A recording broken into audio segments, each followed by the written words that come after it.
Hola a todos, muy buenas tardes. Aquí estamos nuevamente en Cuatro Vientos. En este capítulo hablaremos sobre las organizaciones comunitarias. Nos encontramos con el equipo aquí, Lorena Pizarro, del Espacio Maturana, Gabriel Sabando, de Esfera Digital, ambos trabajando en el proyecto de economía hecho en Valpo y hecho en Vía Alemana.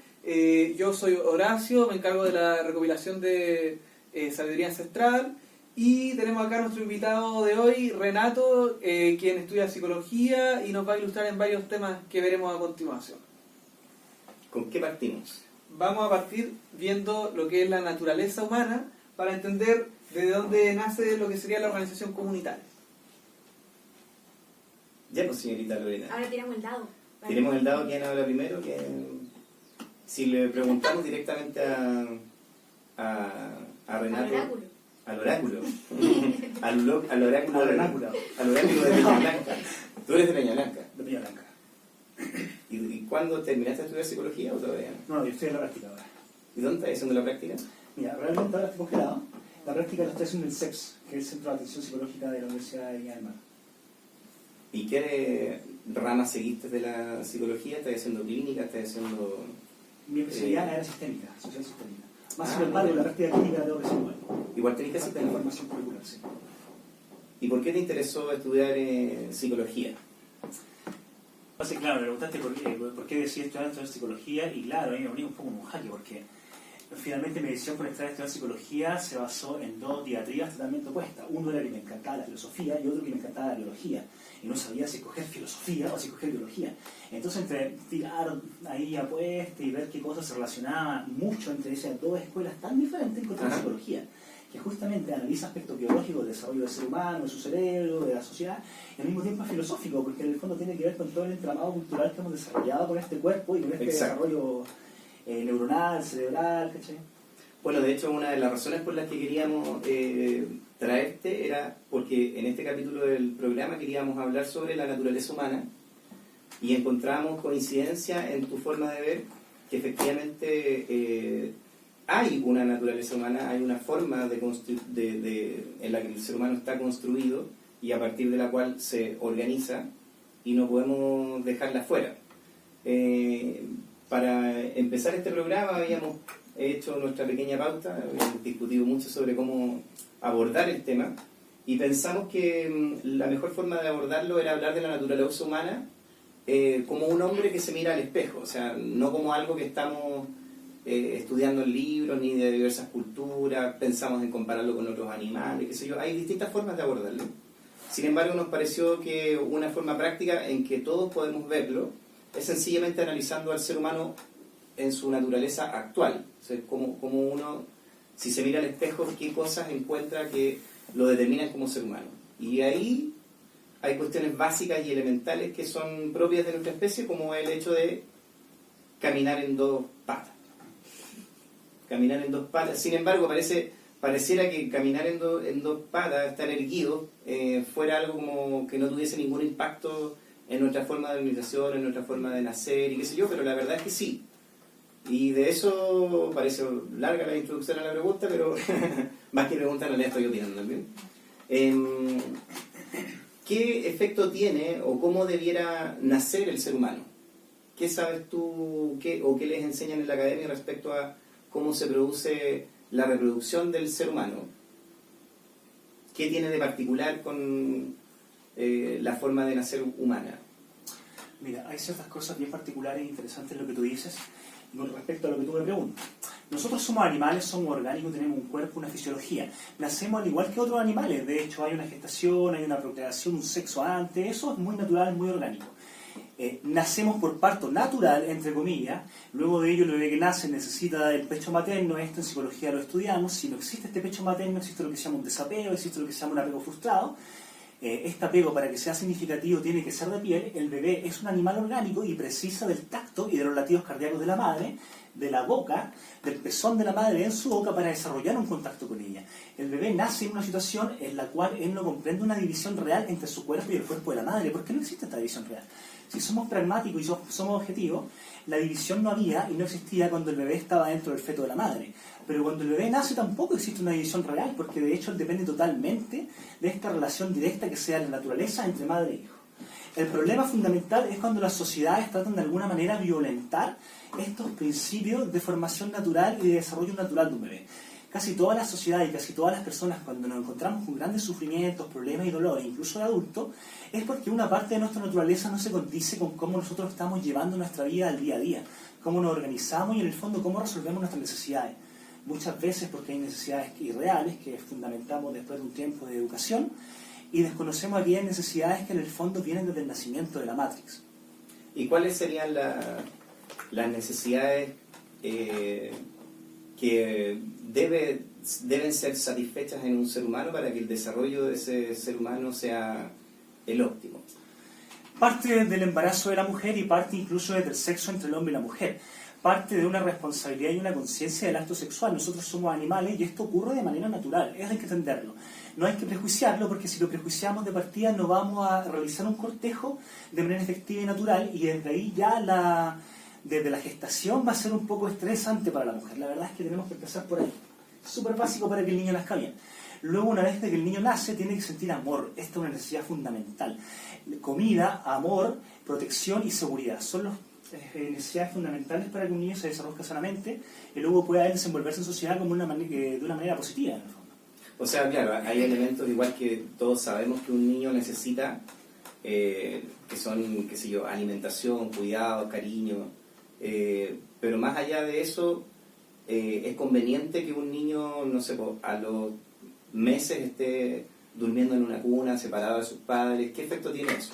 Mira, para nada, de hecho, qué bueno que hablaste de eso, porque ¿qué es lo que pasa con el niño cuando está en una cuna? ¿Qué es lo que pasa cuando nosotros no portamos al bebé y cuando no lo mecemos? Que el cerebro del ser humano está hecho para desarrollarse a través del mecimiento. Esto es bastante particular porque las mamás, cuando ven a su bebé llorar, por lo general, y esto lo vemos en las películas antiguas, ahora no se ve mucho y es una gran pena, tomaban a su bebé y lo mecían. Si nosotros nos damos cuenta de estas culturas más arcaicas, por así decirlo, ellos llevan a su bebé sobre los hombros y de hecho se fabrican su indumentaria y su ropa justamente para aportar al bebé. Nosotros somos muy parientes, familiares muy cercanos de los primates. Y los primates cargan a su retoño no solamente encima de ellos, sino que los balancean a través de árbol y árbol. Este movimiento que es orgánico genera enlaces neuronales, genera enlaces mentales que nos ayudan a movernos, que nos ayudan incluso a desarrollar nuestra fisiología, nuestro cuerpo, nuestra salud integral, como seres físicos. Y bueno, a propósito de eso mismo que tú estás hablando, yo me estaba acordando del trabajo que hace Prescott, en que efectivamente uno de las observaciones que se hacían era que los animales tendían a un mecimiento incluso repetitivo y monótono cuando estaban encerrados. Estaban encerrados y incluso hay algunos enfermos mentales que también se mecen. Y por eso me acordé de lo que tú estabas diciendo, pero el estudio de Prescott apunta a otro lado que es bien interesante y que está vinculado con lo que estábamos hablando, que es que él junto a un equipo analizaron 42 culturas distintas. Vamos a poner de hecho el estudio ahí en la descripción de este video, lo vamos a poner para que vean el estudio y vean, hay algún video también en el que se habla de ese estudio. Y él y su equipo llegan a la conclusión de que efectivamente hay culturas que cuando desarrollan de forma natural, dejan que el ser humano se desarrolle de forma natural, vale decir, no hay tabú sexual, los niños andan desnudos, pueden dormir o no con sus padres, amamantan, tienen un parto natural, vaginal, están apegados a su madre. Cuando pasa todo eso, cuando todas estas cosas se verifican en una cultura, resulta que las tasas de violencia son mucho menores, lo que refleja incluso una forma de organización neurológicamente distinta entre unos tipos de seres humanos y otros. Porque efectivamente un dato que tú no dabas, pero que vale la pena recordar, es que el ser humano cuando nace, no nace con su cerebro completamente desarrollado, sino que con el 20% de sus redes neuronales ya consolidadas. y por lo tanto lo que sucede luego del parto es vital para el desarrollo cerebral. Pues de hecho, una de las cosas que se habla mucho en psicología es el impacto en la primera infancia. Al momento de nacer. Al momento de nacer y en la primera infancia, como incluso se habla de horas críticas de impacto en el cerebro humano una vez que ocurre el parto. De todas formas, y esto es muy importante porque eso nos hace entender de que las sociedades y las culturas son naturales a la naturaleza biológica humana, en el fondo a la corporalidad humana, incluso al mismo cerebro, como se sabe, no nacemos con el cerebro desarrollado. Entonces, ¿se desarrolla cómo? Se desarrolla a través de las redes sociales, se desarrolla a través de nuestro aprendizaje. El primer aprendizaje que tenemos es contacto directo con nuestra madre. Si nosotros no desarrollamos este contacto, este apego, que se llama este apego seguro, nos convertimos en personas tremendamente tímidas. Y esto se puede elongar a casi toda la sociedad, incluso a todos los procesos evolutivos del ser humano.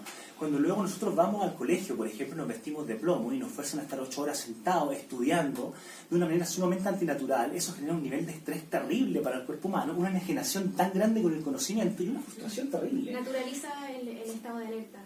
Naturaliza el estado de alerta, Sí. naturaliza la competencia, se naturalizan una sinfín de condiciones que fomentan la violencia, fomentan la discriminación, fomentan todo aquello que nosotros consideramos incluso delictivo. Claro, pero que no tenemos una forma real de contenerlo en esta cultura, y la única forma en que se hace es, claro, mediante la norma, mediante la ley, mediante el castigo, mediante las cárceles. Mientras no se modifique este conjunto de Costumbres, de prácticas. costumbres, de práctica, en el fondo vamos a tener que siempre estar recurriendo a medidas legales que no van a servir de nada y que van a violentar tremendamente a nuestra población. Claro, de hecho, para mí la cultura actual es producto precisamente de esa decadencia de la forma de convivir con el hábitat en el que el ser humano se desarrolla. Y esa desvinculación con el hábitat no podría haber sucedido si no hubiese ocurrido antes una desvinculación del ser humano con su propia naturaleza. O sea, hay una destrucción primero del mismo ser humano, de su propia naturaleza, y luego de eso una ruptura con el sistema en el que vive, con el ecosistema en el que vive. Claro, por eso lo que estamos haciendo ahora es, en principio, una deconstrucción de lo que nosotros creemos que es la forma humana o natural de relacionarnos, para pasar a formas de organización, ¿verdad? Claro, de hecho, la idea al final de tocar este tema hoy era precisamente porque uno de las misiones fundamentales, de la idea fundamental que tenemos nosotros a la hora de organizarnos. Y pensamos que organizarnos tiene que contemplar estos elementos. No podemos organizarnos ya sea que nos llamemos comunidad, ya sea que nos llamemos sindicato, ya sea que nos llamemos corporación, sea que nos llamemos como organización. Lo primero que tenemos que promover es la recuperación de una forma natural de desarrollo humano, porque si no promovemos esa forma natural de desarrollo humano no vamos a poder organizarnos, porque precisamente lo que se destruye cuando se destruye el vínculo entre la madre y el hijo es la capacidad que tiene el ser humano de organizarse con un otro, y por lo tanto de transformarse en un animal que estamos clasificados como gregarios, pero lamentablemente esta destrucción hace que trabajemos como individuos y no como animales gregarios. ¿No? Y hablamos de la castración en todo sentido. No solamente nos inhibe nuestra capacidad de trabajar como animales gregarios, sino que reduce nuestra capacidad cognitiva, reduce nuestra capacidad de imaginación y en verdad reduce hasta nuestras capacidades físicas. O sea, Sí. en todo sentido. Nos castran en todo sentido. Claro, ahora, igual yo aclararía que de pronto esta castración, yo particularmente, Gabriel Sabando, cree que esta es una castración que se produjo en algún punto de la historia de manera voluntaria por un grupo de individuos que desarrollaron cierta tecnología. Me refiero a una tecnología del manejo de la sexualidad humana, ¿no? Para que no vaya alguien a ver el video y pensar que estoy hablando de tecnologías marcianas. No, estoy hablando de ese tipo de tecnología que manipularon el ser humano y llegaron a un punto en el que se naturalizaron culturalmente, y tanto es así que no hay una gran alarma por parte de la élite dominante cuando se habla de parto respetado, porque pareciera que se olvidaron que precisamente la principal herramienta para controlar al ser humano fue la sexualidad.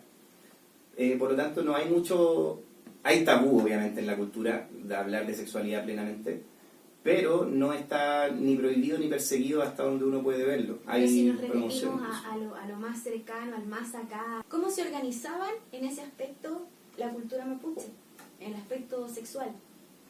Ya que esa es como el origen de la problemática. Claro, la manipulación. ¿cómo eran los partos? Decís tú, ¿cómo era la ¿Cómo eran las crianza? relaciones? ¿Cómo eran las...? Sí. Mira, yo por lo que he averiguado de la cultura mapuche, no existen todos esos conflictos como lo que hablamos antes de grabar el video. Existe el conflicto de Edipo y cosas freudianas de que el niño quiere tener sexo con la madre, como que no existen Esas creencias, esas creencias. No existen esas creencias. Yo por eso me encanta la cultura mapuche, porque encuentro que es demasiado sencilla. No existen esos conflictos. Entonces por eso me considero ignorante en lo que serían ese tipo de conflictos en la cultura mapuche. Yo he visto directamente que existen formas de organización, directamente, ¿cachai? Que nacen desde el núcleo familiar y se van fractalizando, haciendo cada vez más grandes. Eso es lo Claro. que tengo entendido. Y la base de esa forma de organización, por lo menos nosotros estamos de acuerdo que es una manera sensata de organizarse. Por ejemplo, hablábamos también un poco antes de, tal vez no queríamos ponerlo en el tema, pero mencionarlo brevemente. Cuando hablamos de formas de organización para nuestro proyecto, que insisto, no sabemos si va a ser comunidad, sí esperamos que lleguemos a organizarnos como más o menos como actualmente están las ecoaldeas, que lo hablábamos la otra vez.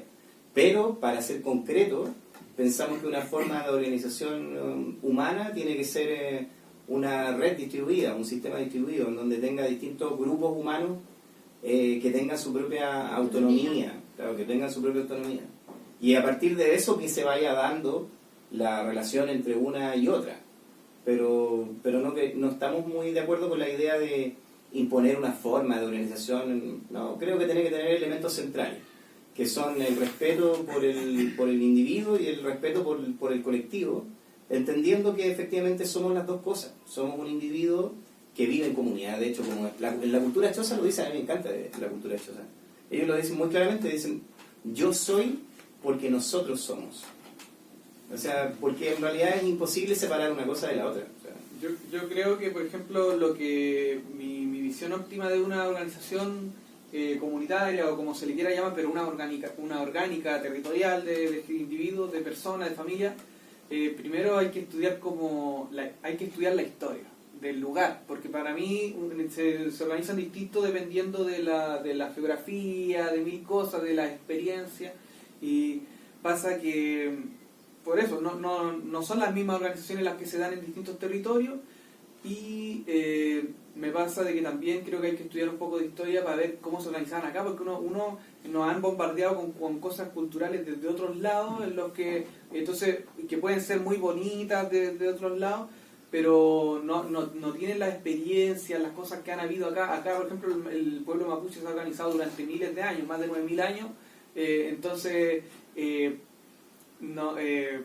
ahora es muy reciente las ideologías que se tienen hoy en día, ¿cachai? claro. Son muy recientes, entonces tampoco están tan experimentadas por mucho que suenen tan bonitas. Es como si el presidente chino. Entonces, yo creo que hay que estudiar la cultura autóctona, no necesariamente la mapuche, la diaguita, cualquier cultura donde uno está parado, porque donde uno está parado hay fauna, flora, que tiene, hay todas unas cosas, recursos naturales que tú viviendo en armonía con ellos, te va a desarrollar de cierta forma que va a llegar a lo que se llegó hace miles de años. Y que vamos a distribuir entre nosotros. No, hay algo muy bueno que lo dijiste, que en el fondo hay que tomar en consideración tres aspectos y hay que tomarlos como como que fueran un único. Que por un lado somos animales, somos individuos, animales que tenemos una naturaleza organística. Somos animales sociales, por otro lado, que nos organizamos en sociedades y que esta sociedad está en el mundo. Y este mundo tiene climas, tiene hábitats, tiene geografía. Y que no se puede organizar igual un pueblo que vive, por ejemplo, en la costa, uno que vive en el desierto, uno que vive en la montaña. Y esto va a cambiar sus instituciones y sus organizaciones de manera tremenda.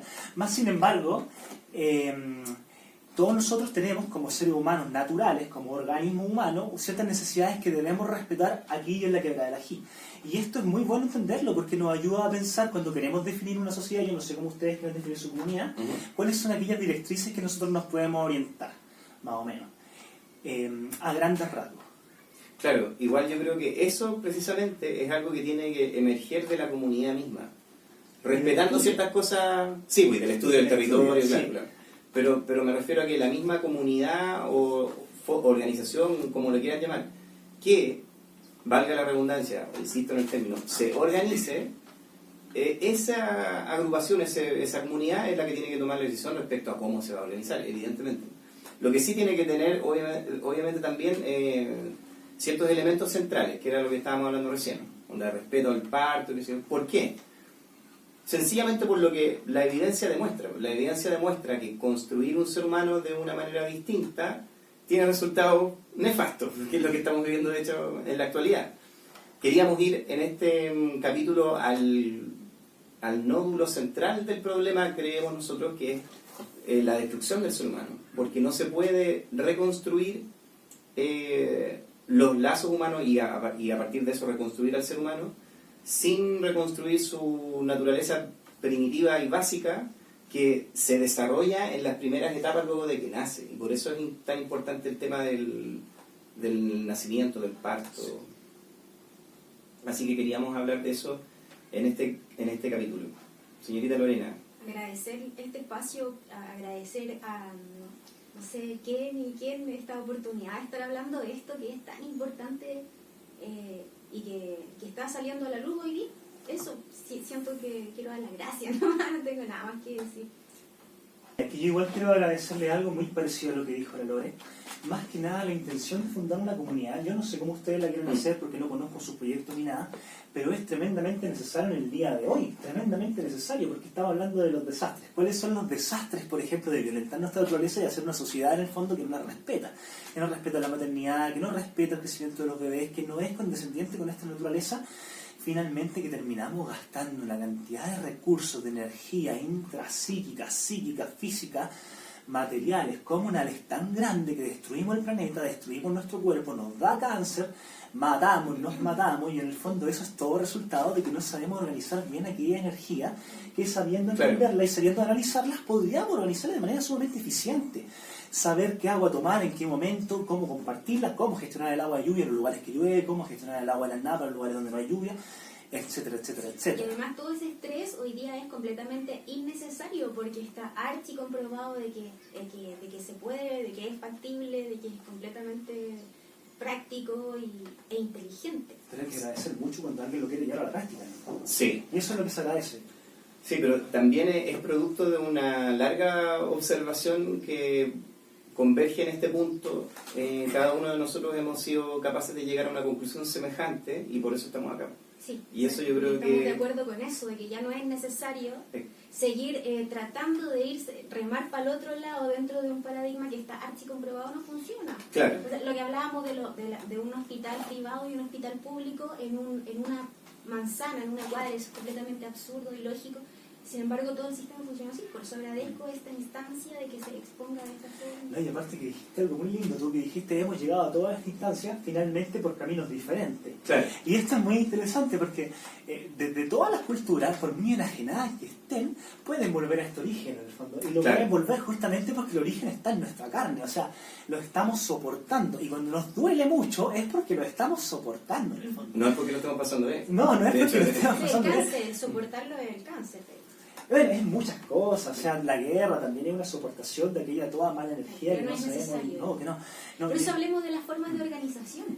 Claro, lo que pasa es que ahí, de hecho, una de las cosas que estábamos hablando y que estábamos tratando de ponernos de acuerdo antes de grabar, era hasta qué punto hablábamos de las formas de organización, porque se puede hacer un análisis histórico de las distintas formas de organización, o se puede también hablar de cuál es la forma de organización que nos interesa a nosotros llevar adelante. Sin embargo, creemos que la mejor forma de terminar el programa era hablando de que hay ciertos elementos centrales de organización que nosotros consideramos que son válidos, que son necesarios, que son útiles, que son prácticos, que son coherentes con la vida en este planeta. Y están comprobados, además.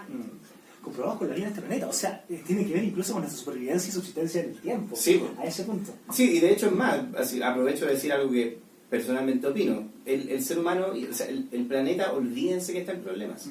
El planeta ha soportado cosas infinitamente más catastróficas que un montón de habitantes bípedos en el planeta.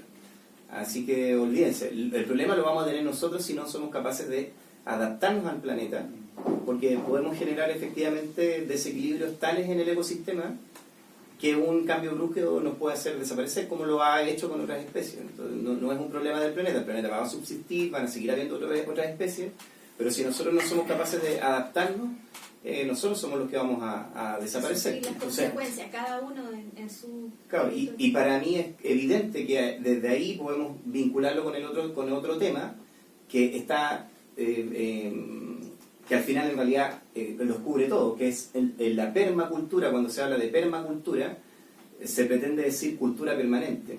No puede haber una cultura permanente, decimos nosotros, si no respeta estos ciclos naturales del desarrollo del ser humano. Eso es lo base, eso es lo básico. Y desde ahí pueden haber distintas formas de organización, todo ustedes lo que quieran. Todo lo demás es caótico. Todo lo demás es, claro, como lo hablaba recién Horacio también, como lo decías tú también, tiene que ver con el territorio que uno habita, tiene que ver con cultura, tiene que ver con un montón de cosas, pero no puede destruir eso que es esencial. Que así diciéndolo muy en simple, no podéis plantar el árbol por las ramas. No lo plantís por las ramas en ninguna cultura porque no te va a funcionar. Eso es básicamente. La madre es sagrada. Es sagrado. La gran... La santa.